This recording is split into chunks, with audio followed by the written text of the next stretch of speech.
Ce matin, nous voulons toucher déjà ce fondement qui est appelé le thème la glossa, la lehi, ou ce qu'on appelle la glossolalie, qui, ma foi, est le thème pour parler justement de ce grand mystère appelé le parler en d'autres langues. Lorsqu'on dit glossa, la lehi, vous allez comprendre qu'on fait allusion à la langue ou à l'accomplissement de la promesse du Seigneur que le Seigneur avait fait par pardon à ses disciples avant qu'ils ne partent. Avant de partir, il a dit, écoutez, restez à Jérusalem jusqu'à ce que vienne la promesse de Dieu. Et cette promesse de Dieu était la promesse de son esprit. Il s'est rendu compte que sans son esprit, sans sa capacité, sans cette force, sans cette présence, sans cette personne, le Paracletos, aucun apôtre, aucun enfant de Dieu ne pourra faire l'œuvre de Dieu. Lorsqu'on parle de glossa, la lehin, ou la glossa, la glossolalie, on fait allusion justement à la capacité pour nous d'utiliser l'instrument appelé langue. La langue a un langage, la langue a une parole, la langue a un message. Le message de la langue ou de la parole, ma foi, est pour Dieu, par son esprit, le moyen par lequel Dieu veut changer la nature des enfants qui vont la recevoir et faire de ces enfants des instruments de moyen par lesquels ils pourront témoigner de l'amour et de la bonté de Dieu. Est-ce qu'aujourd'hui, as-tu reçu la glossolalie ou le parler en d'autres langues? Est-ce que tu l'as reçu? Est-ce que tu l'as obtenu? Est-ce que tu l'as connu? Est-ce que tu sais qui est l'Esprit Saint, le donateur de ce charisme? Alors nous continuons. La glossolalie veut dire parler en langue. C'est l'accomplissement de la promesse du Seigneur Jésus-Christ avant qu'il ne quitte ses disciples en partant. Il dit, écoutez, je vais partir, mais je vais vous envoyer un consolateur, je vais vous envoyer une personne, je vais envoyer celui-là même qui est l'autre moi, mais qui n'est pas moi. Mais lorsqu'il viendra déjà, il fait des choses comme si moi j'étais présent. Au moment où il part, il leur recommande, il leur commande, il leur intime de rester à Jérusalem et de recevoir d'abord cette personne de l'Esprit Saint. Le parler en langue, en d'autres langues, est composé de 3 dons,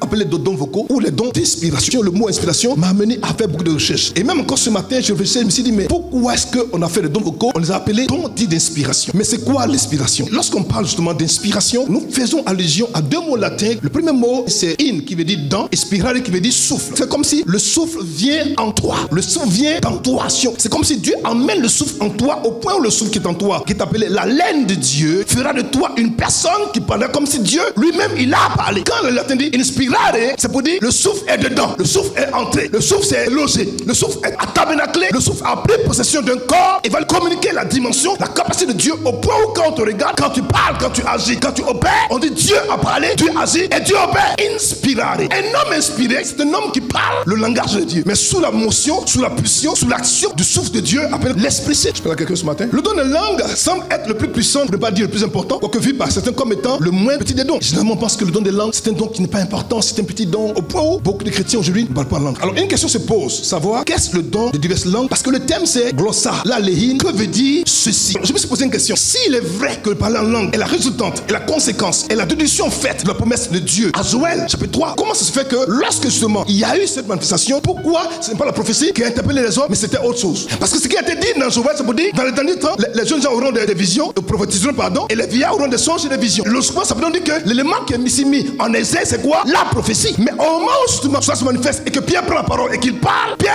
ne parle pas parce qu'il y a une prophétie. Ce qui a indiqué, ce qui a montré que l'esprit a été donné, c'est pas la prophétie. C'est quoi? Le parler en langue. Est-ce que vraiment ce que Pierre a dit était juste? Pierre a donné possible pour dire que vous pensez qu'on est ivre, on n'est pas encore ivre. Mais c'est ce qui a été annoncé quoi? Par Joël, que Jésus nous a prophétiseront. Les vieillards vont avoir quoi? Des songes et des visions. Mais au moment où justement le peuple a accouru, c'est pas à cause de prophétie, c'est à cause que quoi? Il y a eu un bruit. Et si donc il y a eu un bruit, mais le bruit a été provoqué par quelque chose qui les a interpellés et ils ont couru pour voir qu'est-ce qui se passe. Arrivé là-bas, les hommes, quand ils prophétisaient, ils parlaient en d'autres langues. Est-ce que vraiment la prophétie de Joël était accomplie? Je dis oui, parce que le parler en langue fait partie des dons dits d'inspiration. Parler, c'est parler sous inspiration. En la réalité, oui, parce que d'autres personnes disent des choses qui, ma foi, plus tard après, seraient interprétées. Et c'est quoi? Des paroles prophétiques.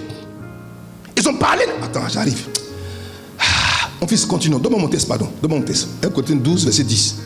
À un autre, le don d'opérer des miracles. À un autre, la prophétie. À un autre, le discernement des esprits. À un autre, la diversité des langues. On va dire la diversité, on dit la diversité des langues. C'est quoi? Au pluriel. À un autre, l'interprétation des langues. Le second texte, Acte 2, verset 1 à 13. Le jour de la Pentecôte, ils étaient tous ensemble dans le même lieu. Tout à coup, il vint du ciel un bruit, comme celui d'un vent impétueux, et il remplit toute la maison où ils étaient assis. Des langues semblables à des langues de feu leur apparurent séparées les unes des autres et se posaient sur chacun d'eux. Et ils furent tous remplis du Saint-Esprit et se mit à parler en d'autres langues selon que l'Esprit leur donnait de s'exprimer. Or, il y avait en ce jour à Jérusalem des Juifs, hommes pieux de toutes les nations qui sont sous le ciel. Au bruit qui eut lieu, la multitude accourut et elle fut confondue parce que chacun les entendait parler en bété, en baroué, en dioula, en atier, en adjoukrou et en agni. Continuons.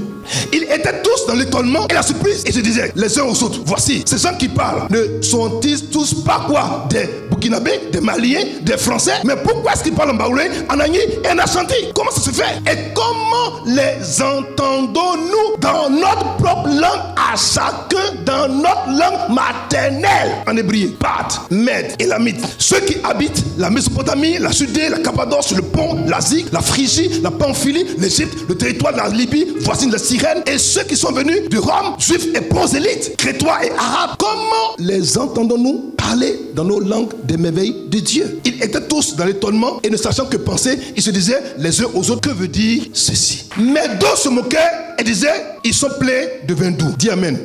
Asseyez-vous. Voyez-vous, le parler en langue est une expression surnaturelle par le Saint-Esprit, le Parakletos, dans une langue que celui qui parle n'a jamais apprise. Il ne la comprend pas au même que ceux qui l'entendent. Au moment où tu parles en langue, toi-même qui parles, tu ne comprends pas. Ceux qui t'entendent ne comprennent pas. Alors question, qu'est-ce qui s'est passé donc à la Pentecôte? Parce qu'eux, ils parlaient une langue qu'actuellement ils ne comprenaient pas. Mais ceux qui les entendaient comprenaient. Il y a la glossolalie et puis il y a la sénolalie ou la sénoglossie. Vous êtes venus à l'église, non? Je vais vous parler. Écoutez, l'église est une maison d'éducation. Donc, dans ce cas d'espèce, ce thème-là déjà, je vais revenir sur ça déjà. Mais restons dans la dimension où je parle en langue, moi-même qui parle, je ne comprends pas ce que je dis, et ceux qui m'écoutent ne comprennent pas ce que je dis aussi. Mais c'est un mystère. Parce que la Bible précise pour dire que au moment où tu parles, c'est parce que tu as reçu d'abord l'esprit, que c'est de d'avoir quoi? Une langue. Tu parles une langue que tu ne comprends pas, et ceux qui t'écoutent non plus écoutent mais ne comprennent pas. À moins que parmi nous, il y a un autre homme ou la même personne qui est ce qu'on appelle le don d'interpréter quoi? La langue. Donc je parle et ensuite j'interprète. Ou je parle et un autre interprète. Mais ce matin, on ne parle que d'abord que de parler en langue. 2 Corinthiens, chapitre 2, verset 1 13. Le jour de la Pentecôte, ils étaient tous ensemble dans le même lieu. Comme ici. Tout à coup, il vient du ciel un bruit. Du bruit.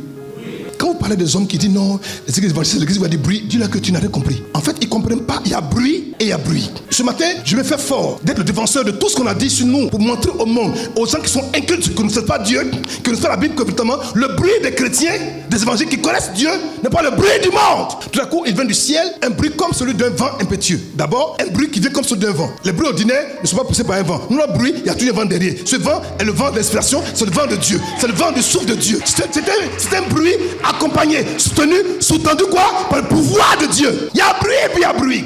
Et il remplit toute la maison où il était assis. Le bruit est venu et ce bruit-là a rempli la maison. Le bruit n'a pas rempli l'espace, mais ça a rempli la maison. Ça veut dire qu'en fait, ce bruit est comme quoi? Un liquide. On peut l'apprécier au sens qu'on sent, on apprécie que ce bruit est quoi? A rempli toute la maison. Pas empli, rempli. En français, rempli, c'est empli 2 fois. Ça veut dire que ce bruit-là déjà était de quoi? En quantité et en abondance. Des langues semblables dans le feu leur apparurent. Bruit, apparition. Séparés les unes des autres et se posaient sur chacun d'eux. Ton bruit n'est pas son bruit. Ton vent n'est pas son vent. Ta langue n'est pas sa langue. Pourtant, on était réunis ensemble dans le même lieu. On vient à l'église trop nombreux. Je n'entends pas comme tu entends. Je ne comprends pas comme tu comprends. Je ne reçois pas comme tu reçois. C'est à la façon dont tu te disposes que tu auras ton bruit, que tu auras ton vent, que tu auras ta langue, que tu auras ton interprétation du vent, du bruit et de la langue. Tout dépend de comment est-ce que tu te positionnes en Dieu. Oh, Dieu amène bien.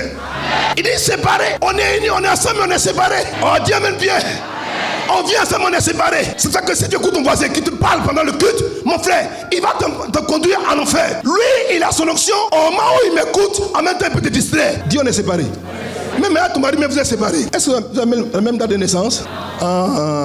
Il dit séparés les unes des autres et se posaient sur chacun d'eux. Chacun d'eux. Ah, c'est quoi? Un bruit, un souffle, une langue. Et ils furent tous remplis de l'esprit. Quand même qu'on soit séparés, le même esprit là, c'est lui qui nous remplit tous. Le même esprit qui est venu et qui a rempli la salle, mais qui a libéré le bruit, qui se posait chacun de nous différemment, séparément, le même esprit nous a remplis tous de la même manière. Bien qu'on soit remplis différemment, mais on est unis par la même réalité. C'est pour ça que tu ne peux pas avoir ton frère en Christ et le détester. Parce que si tu le détestes, en fait, ça veut dire que l'esprit qui est en toi, pas le même esprit qui se trouve en lui. Si tu le détestes, si tu le critiques, si tu le calomnies, si tu l'injuries, parce qu'à la limite, tu ne comprends pas que ce qui est en toi qui t'anime est le même esprit qui est en toi aussi qui t'anime. Avec des fonctions différentes, des projets différents, des visions différentes, des appels différents, Dieu va quoi? Vous remplir en conséquence. Et se mit à parler en d'autres langues selon que l'esprit a donné de s'exprimer. Or, il y avait en ce jour à Jérusalem des juifs hommes pieux de toutes les nations qui sont sous le ciel. C'est-à-dire qu'en fait, quand il y a la dispersion, ils sont allés dans les nations du monde, à la Pentecôte ou à la Pâque, tous ces juifs-là viennent adorer à Jérusalem. Dieu est un grand stratège. Non, Dieu est trop puissant. Et au moment où ils sont tous venus justement de toutes les nations du monde, d'alors, Dieu va procurer quoi? Le mystère du bruit. Dis Amen.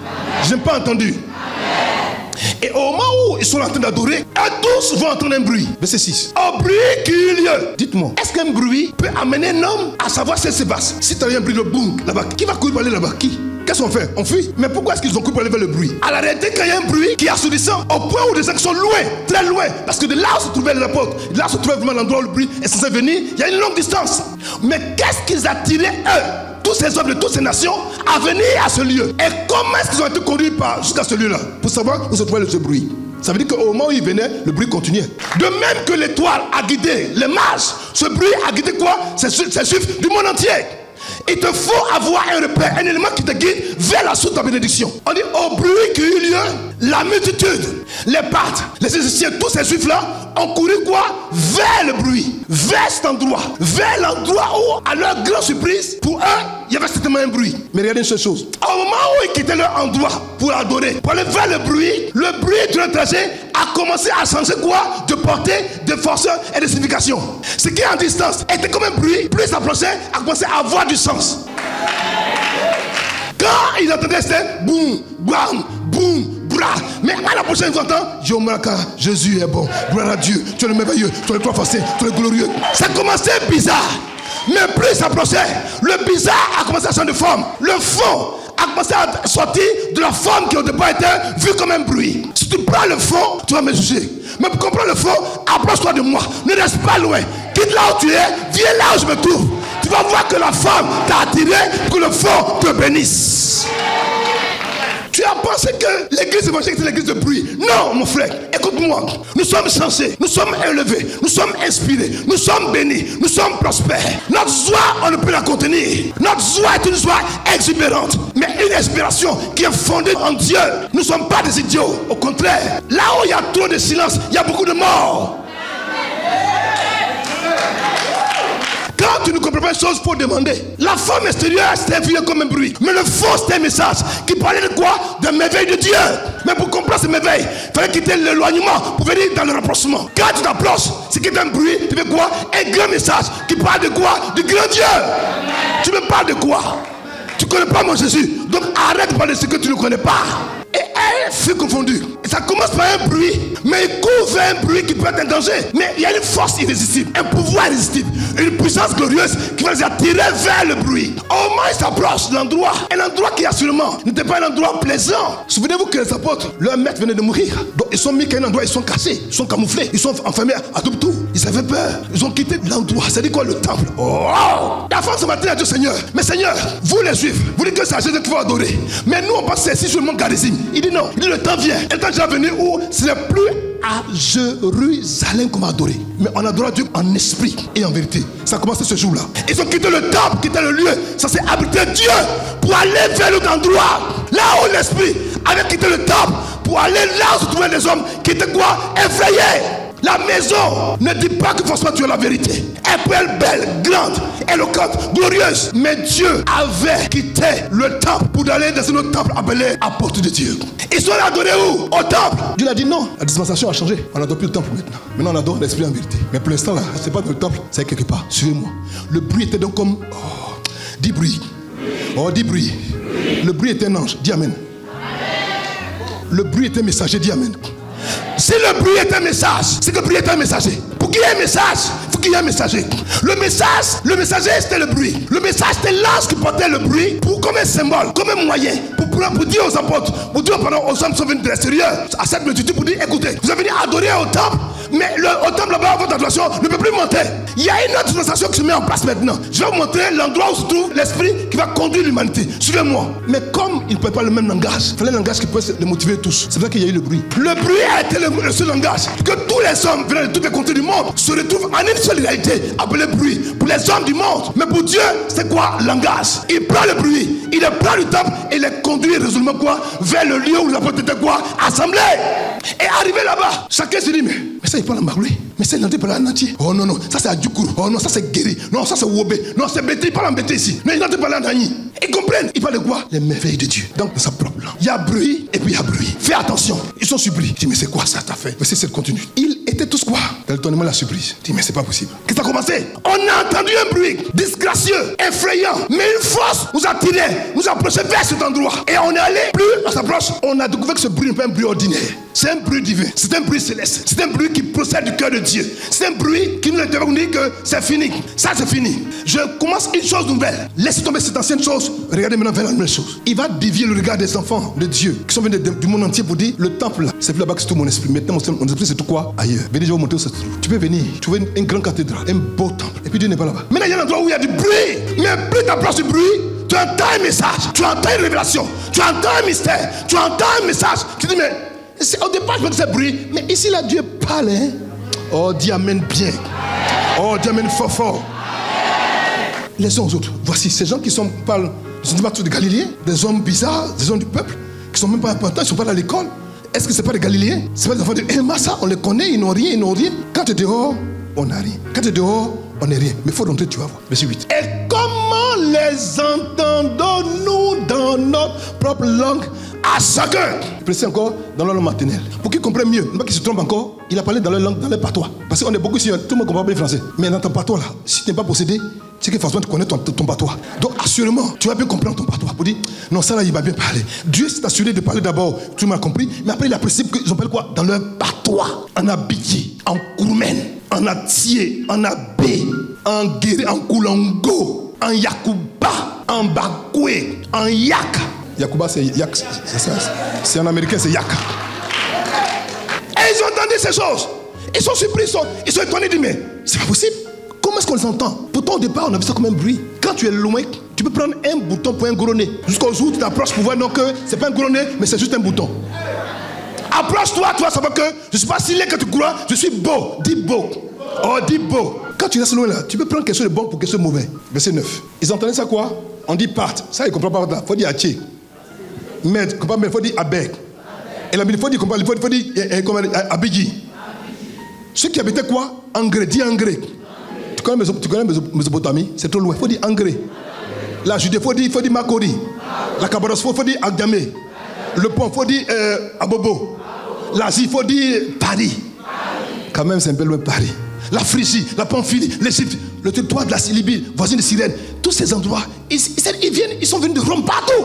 Mais ils arrivent à un seul endroit, comme si l'Esprit de Dieu les avait convoqués de façon solennelle pour leur parler. Convocation solennelle. Qu'est-ce que Dieu voulait faire? Il voulait amener le matin à prendre conscience que le monsieur qui est mort là, c'est lui qui détenait pas en exclusivité l'Esprit.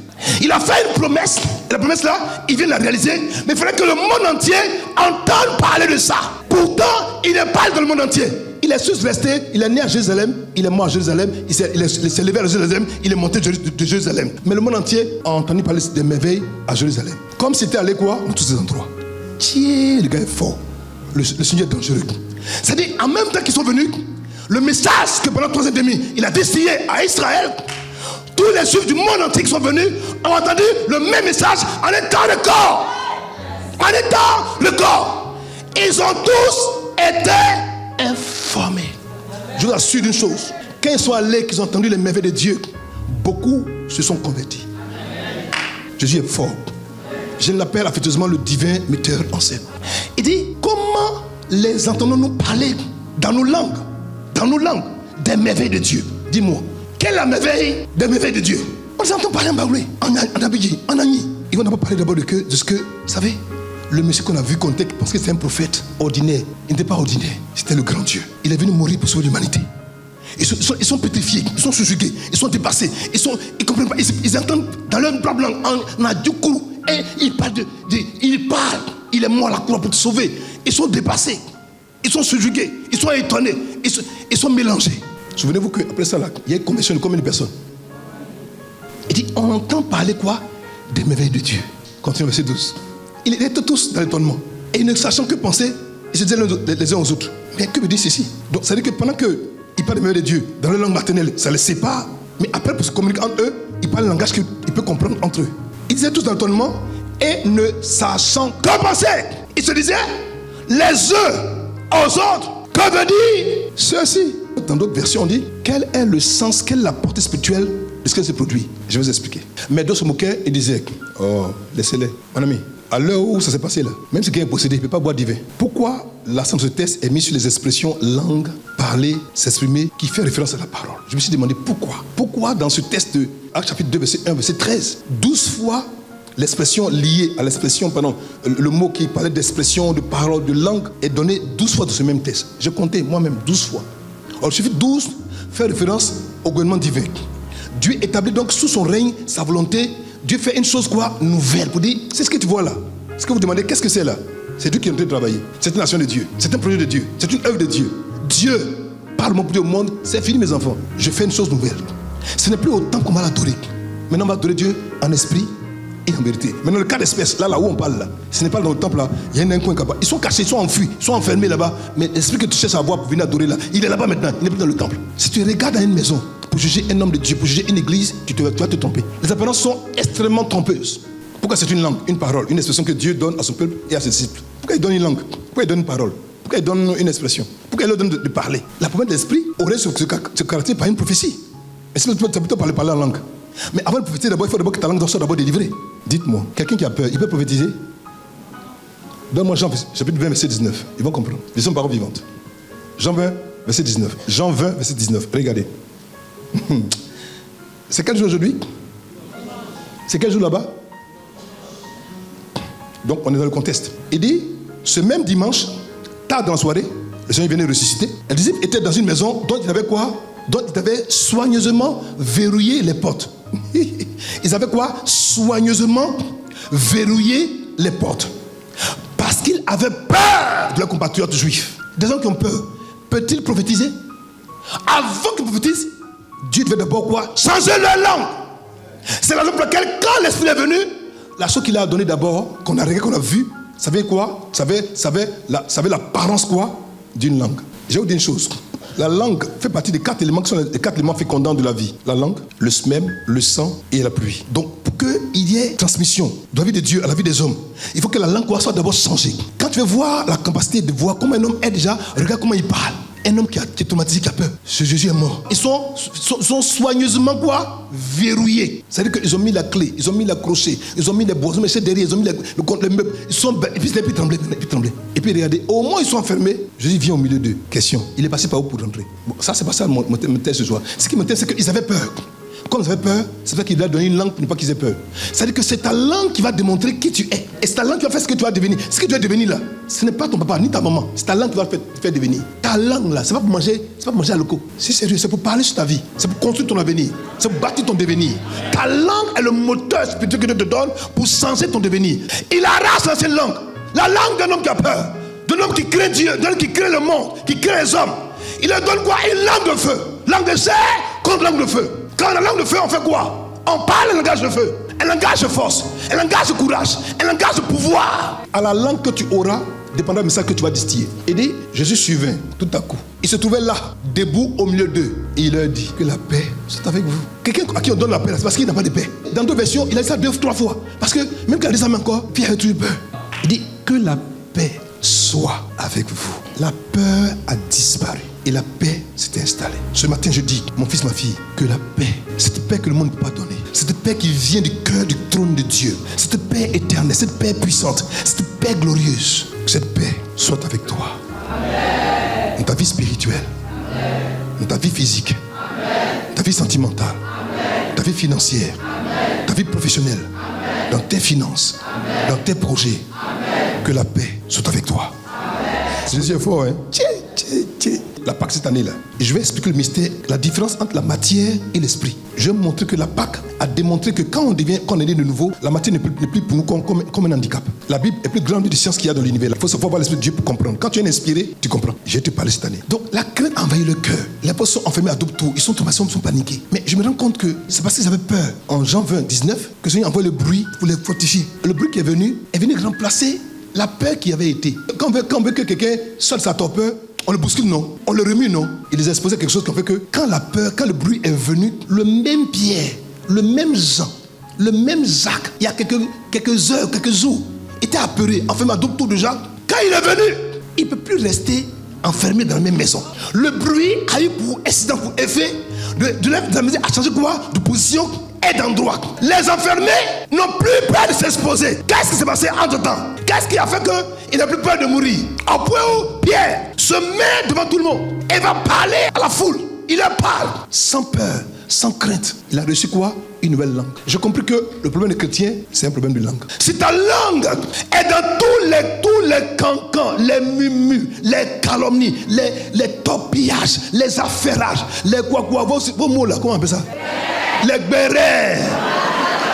Voilà. Tu vas mourir comme les hommes ordinaires.